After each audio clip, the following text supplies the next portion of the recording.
I've been driving for what felt like hours. The road stretched out before me empty and silent, just the hum of my engine and the wind whispering through the open window. I wasn't in any rush, but I wasn't going slow either. Maybe I was just lost in my own thoughts, trying to push out the stresses of my day, the mundane grind of work and life. The thought of a weekend ahead, maybe with friends, maybe alone, seemed distant and unimportant. And then I saw the flashing lights.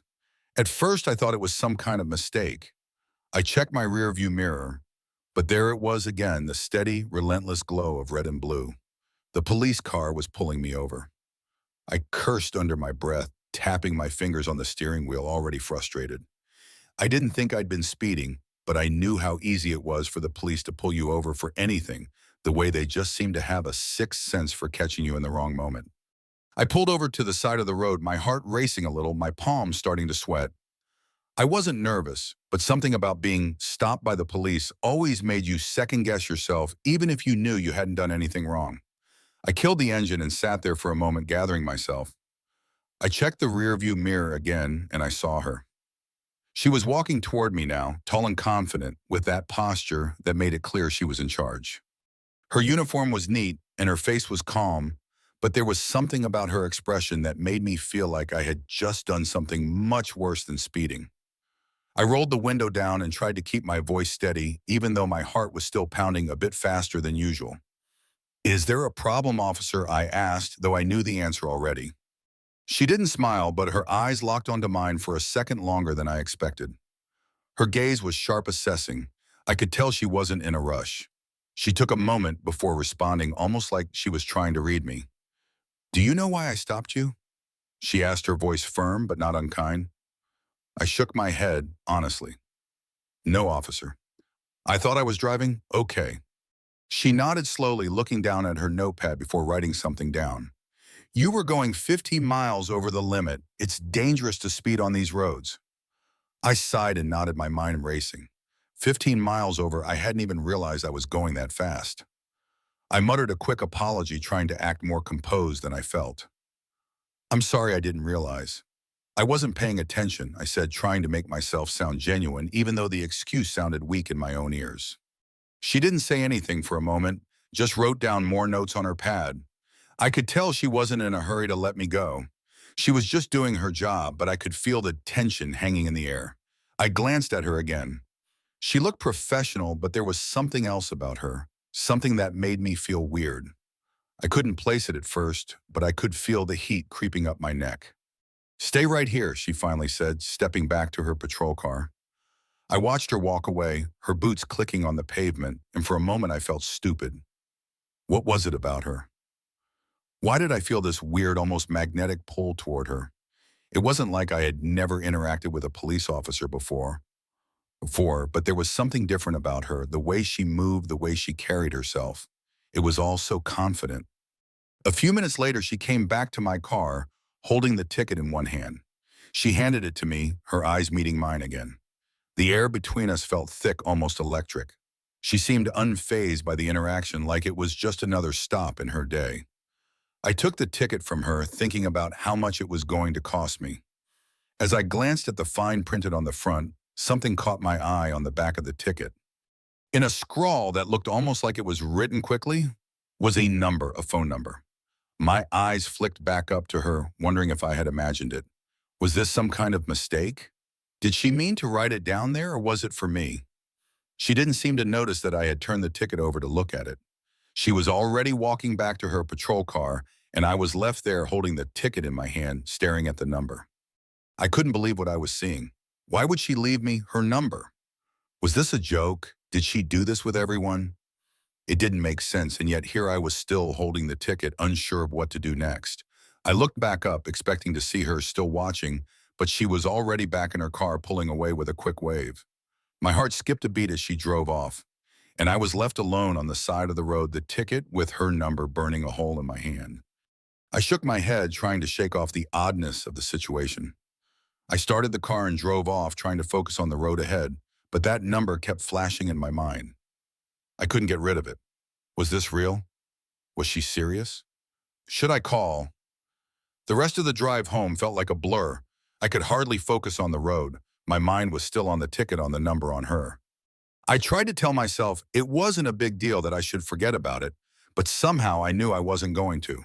I couldn't stop thinking about it.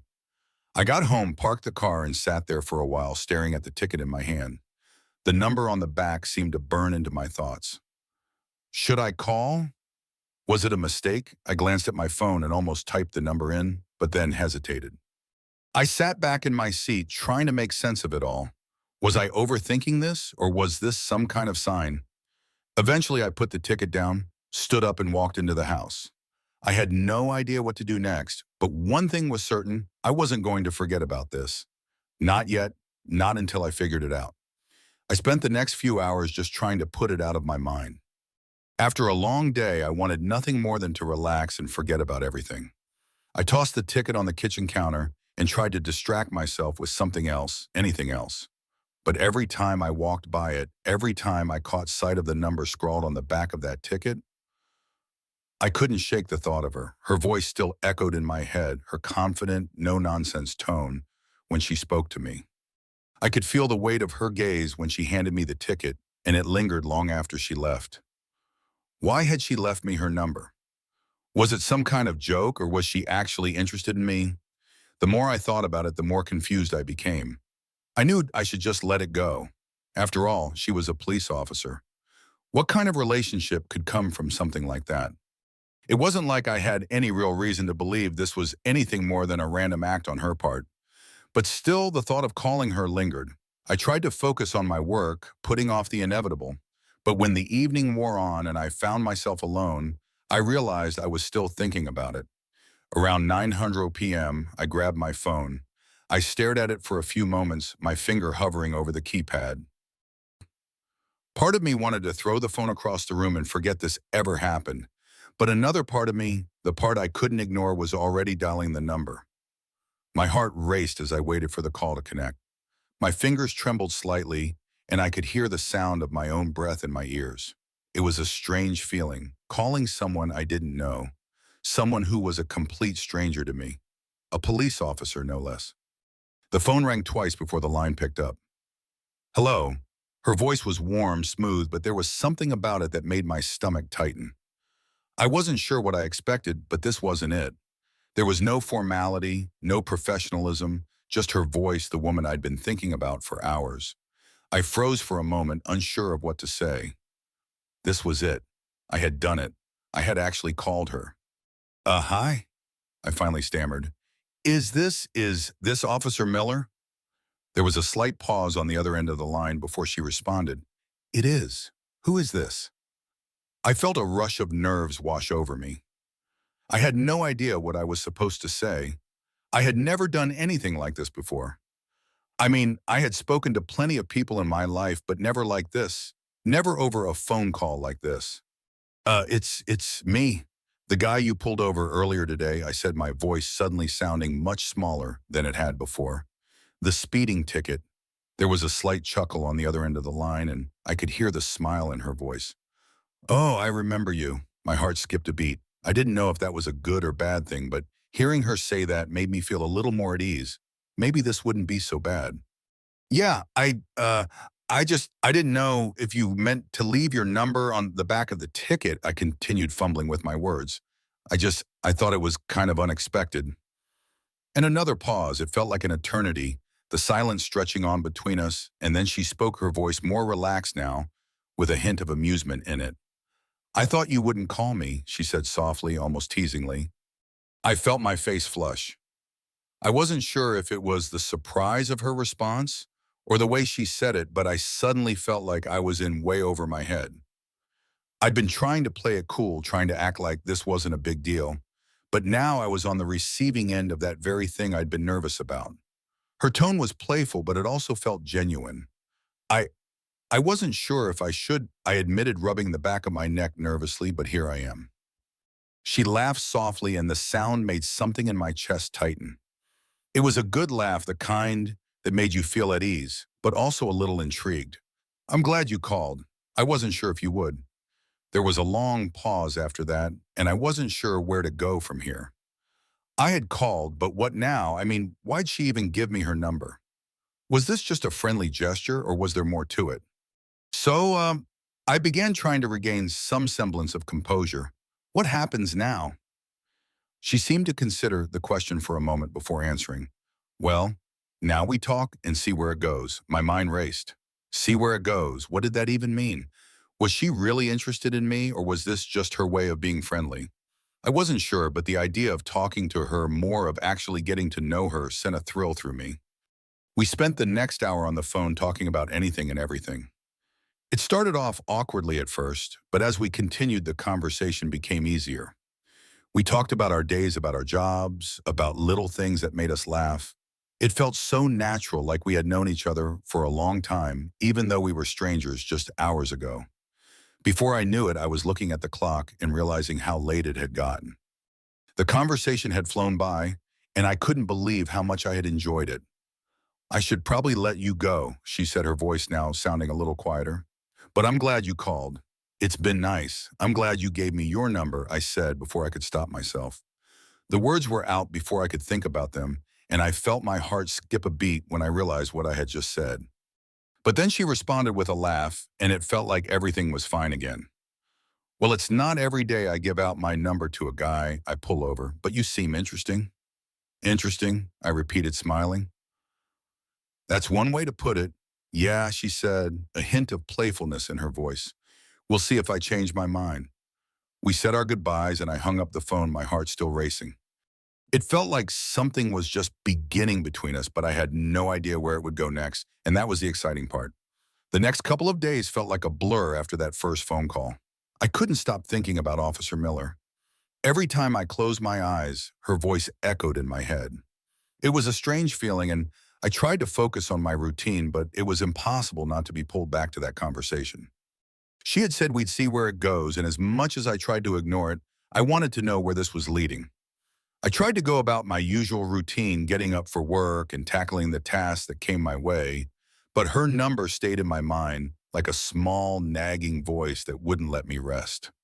It was clear that this wasn't just a one-time thing. I was curious, no more than curious. I was intrigued. On the fourth day after our call, I got a text from her. The message was simple. Hey, how's your day going? My heart skipped a beat. I wasn't sure why, but the idea that she was reaching out first made me feel like I was in uncharted territory. I replied almost immediately, hoping I didn't seem too eager. Good, just getting through work. How about you? The response came quickly, and soon we were back in our easy rhythm. It wasn't long before we were exchanging messages throughout the day.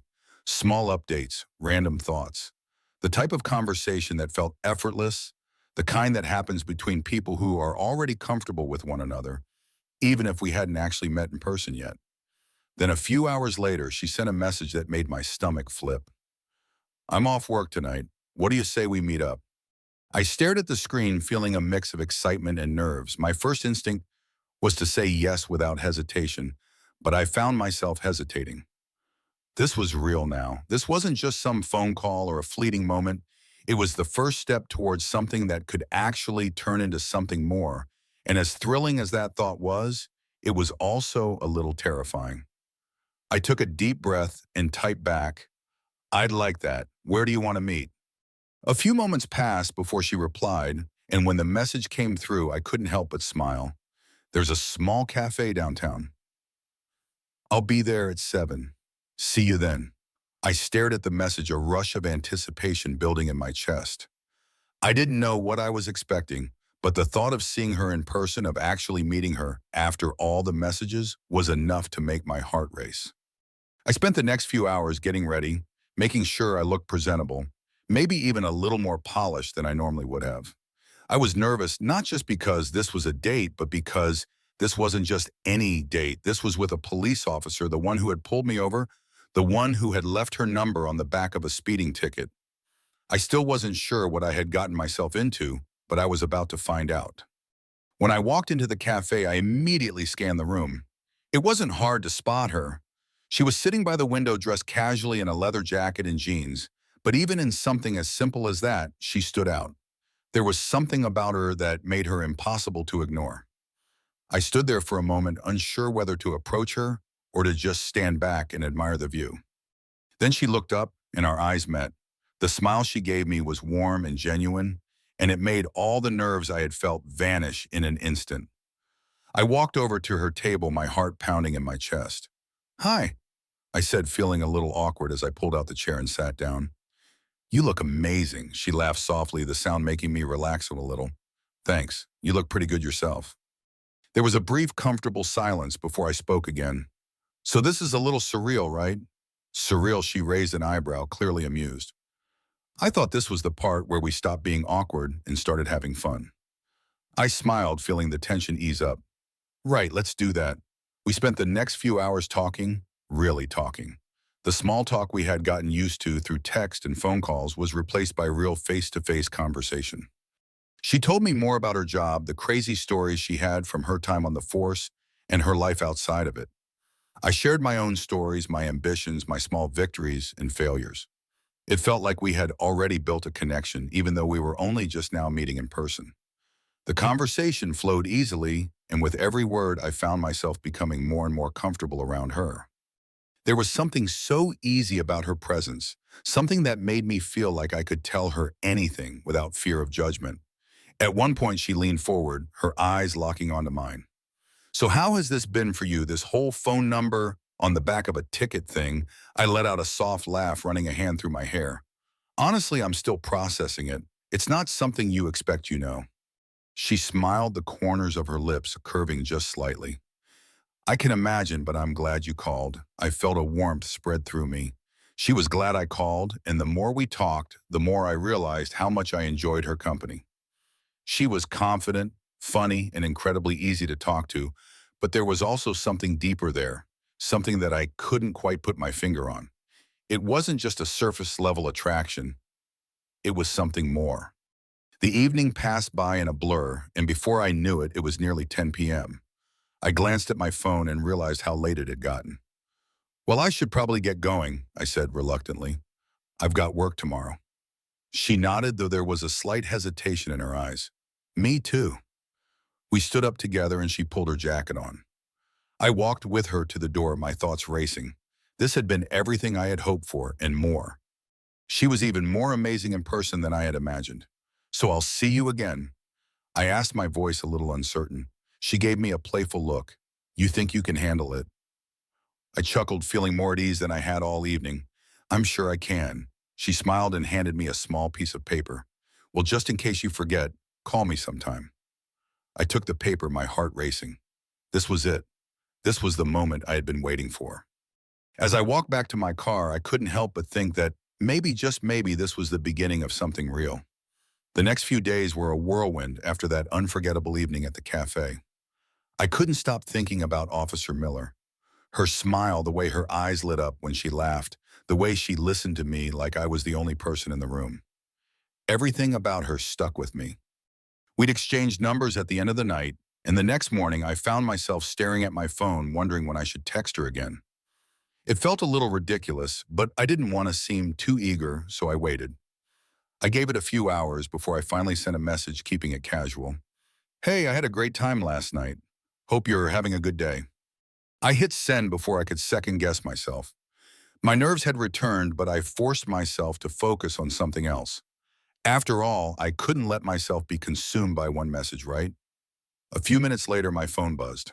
Her reply was almost instant. "I had a great time too. It was really nice to finally meet you. Let's do it again soon." A small smile spread across my face. She had reached out first this time. There was something about that, something reassuring. It made me feel like I wasn't the only one invested in whatever this was turning into. I replied quickly, feeling more confident. "Definitely. How about dinner this weekend?" She replied almost immediately. "Sounds perfect." And just like that, we had plans. The following weekend came faster than I expected, and I found myself standing in front of the same cafe waiting for her. I was early, trying not to seem too eager, but the nerves were still there. As the minutes ticked by, I found myself pacing, glancing at my phone every few seconds. What if this was all a mistake? What if I was reading too much into everything? I couldn't help but think back to that night, how we connected so effortlessly. But this time it was different. This was a date, and it felt like it could lead to something serious. Finally, she arrived, walking in with that same confident stride. My heart skipped a beat. She looked incredible as always, dressed casually but with a touch of elegance. She had this effortless charm that seemed to draw people in without even trying. When she saw me, she smiled, and I felt a wave of relief wash over me. She seemed genuinely happy to see me. "Hey," I greeted her, standing up. "You look amazing, thanks," she said, returning the compliment. "You don't look so bad yourself." We both laughed, the awkward tension that I'd been feeling slowly fading away as we sat down together. The conversation started easily, just like last time. We talked about everything and nothing. We shared more about our lives, our past experiences, our hopes for the future. It wasn't just small talk. It was real deep conversations that made me feel like we were getting to know each other in a way that was rare. As the night went on, I realized how comfortable I felt around her. It was almost like we'd known each other for years, not just a few days, and with every word she said, I found myself more drawn to her. It wasn't just her looks or her confidence. It was the way she made me feel seen, heard, and understood. At one point, she leaned back in her chair, studying me with a playful smile. "So what's the real reason you agreed to give me your number?" I laughed, feeling a little caught off guard. "I don't know, maybe I just thought you were interesting." She raised an eyebrow, clearly amused. "Interesting? Is that the best you've got?" I shrugged, feeling a little sheepish. "I guess you could say it was more than that. It was just the way you carried yourself. I don't know, there's something about you." She smiled softly, and for a moment, the world around us seemed to fade away. "I'm glad you called me," she said, her voice lower now, almost intimate. "I've been thinking about you too." That simple admission made my chest tighten. It was the first time she had openly said anything like that, and hearing it felt significant. I wasn't sure where this was headed, but I knew I wanted to find out. The night continued, and the more we talked, the more I realized how much I was enjoying her company. It wasn't just the conversation or the connection we were building. It was the way she made me feel like I could be myself. There was no pressure, no pretenses. She accepted me for who I was, flaws and all, and it made everything feel easier. When the evening came to a close, we stood up to leave. It felt like time had flown by. I wasn't ready for it to end. "I had a really great time," I said, walking with her to the door. "Me too," she replied, smiling warmly. "I'm glad we did this." I couldn't help but smile back. "Same here." She paused at the door and looked up at me, her expression softer now. "So what happens next?" I wasn't sure what to say at first. This was uncharted territory for me. I had never really been in a situation like this where things felt so natural and yet so unfamiliar. But as I looked at her, I realized I didn't need to have all the answers. "I think we just see where this goes," I said, unsure but confident in my words. She nodded slowly, her smile growing. "I like that idea." We walked out into the cool evening air together side by side. It felt like the beginning of something new, something exciting, and as I walked to her car, I couldn't help but feel like this might be the start of something special. It had been a few weeks since that unforgettable dinner, and the days with Officer Miller Avery had been nothing short of a whirlwind. Each moment spent together seemed to add another layer to what was quickly becoming something undeniable between us. We'd seen each other more times than I could count by now, and with every encounter it felt like we were building something real, something meaningful. I'd never imagined a relationship like this would develop out of a simple ticket for speeding, but life had a funny way of surprising you. Avery wasn't like anyone I had ever met before. She was strong, confident, with a fire in her eyes that made me want to keep getting closer. But what made it even more special was how she made me feel, how she listened, how she understood, how she genuinely cared. I could tell she was cautious, perhaps even skeptical about getting too close, but something told me she was ready to take a leap, and I was more than ready to join her. It was late one evening, just a few days after a casual but meaningful text exchange, where we had talked about everything from work to our favorite movies, when I decided to call her again. There was something in the air that night. It felt different, like the night was calling for something bigger, something more. I stared at my phone for a moment, hesitating. As much as we'd talked, I still wasn't completely sure where we stood, but that was part of the excitement, wasn't it? The unknown, the thrill of discovering something new. I dialed her number and waited for her to pick up, the soft ringtone echoing through my apartment. I felt a surge of anticipation rush through me.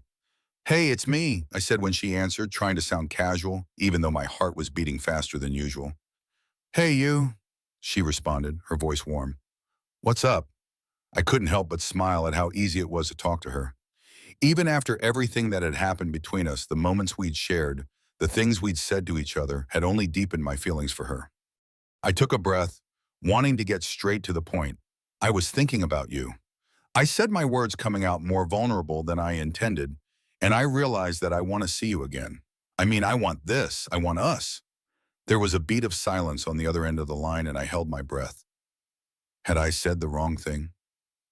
Was I moving too fast? But then I heard her voice again, softer than before. I was hoping you'd say that, she said, and my heart swelled with relief. I've been thinking about this too, about us. A weight lifted off my chest as the tension between us finally melted away. It was like we were both on the same page now. Neither of us had to pretend anymore. I don't want to wait anymore, she continued. Let's make this real, okay? I smiled, my hands trembling slightly with excitement. Okay, let's. The next few weeks flew by, and before I knew it, things between us were more solid than ever. We were no longer just a couple of people who had met under unusual circumstances. We were two people who genuinely cared about each other, and it felt good, really good. Avery became my safe space, my place of peace, even with the chaos of the world outside. We spent more and more time together, whether it was grabbing coffee in the morning or going on long walks around the city after work. We'd spend hours talking about everything and nothing, sometimes laughing until our sides hurt. It wasn't just the fun moments that bonded us, though. It was the quiet ones, too, the moments when we'd just be sitting in silence. But it wasn't awkward, it was comfortable. One afternoon, as we sat in the park watching the sunset, she turned to me with a thoughtful look on her face. You know, she started, I don't usually do this. I don't usually let people in so easily. She paused as if trying to find the right words. But with you, it's different. I can't explain it. You've been a breath of fresh air. I looked at her, a warmth spreading through me. I understood exactly what she meant. This was different. Everything about it felt different in the best way possible. I feel the same way, I replied honestly. I don't know what it is, but I feel like I've known you forever. Avery smiled, and for a moment, everything felt perfect. The sun was dipping below the horizon, casting a golden glow over the park, and it felt like time had slowed down just for us. Maybe we've been waiting for each other all along, she said softly. I didn't need to say anything more. The truth was in her words and in the way I felt when she was around. The more I got to know her, the more I realized I couldn't picture my life without her in it. There was no need for grand gestures or elaborate speeches. All I had to do was be with her. That evening, we went to dinner at a small Italian restaurant, our favorite spot. It was quiet, cozy, and the kind of place where you could just be yourself. As we sat across from each other, laughing and enjoying our meal, I couldn't help but think about how far we'd come from that first awkward encounter, when she pulled me over for speeding, to the way she left her number on the back of the ticket. Every moment had led us to this point. It was like everything had aligned perfectly, and now here we were, just two people ready to take on whatever came next. I'm really glad we did this, I said, looking at her with sincerity. I'm glad we met. She smiled, her eyes shining with affection. Me too. From that night on, things only continued to grow. We didn't rush anything, but we also didn't hold back. There was no more uncertainty, no more hesitation. It felt like we had found something real, something worth fighting for. And in the weeks that followed, I realized that sometimes life took you on unexpected journeys. It had led me to Avery, and in return, I had found something I hadn't even known I was looking for: love. It wasn't perfect, but it was ours, and that was enough. Here's a question for you. If you received a phone number in such an unconventional way like Marcus did on the back of a speeding ticket, would you have the courage to call, or would you dismiss it as too risky or strange?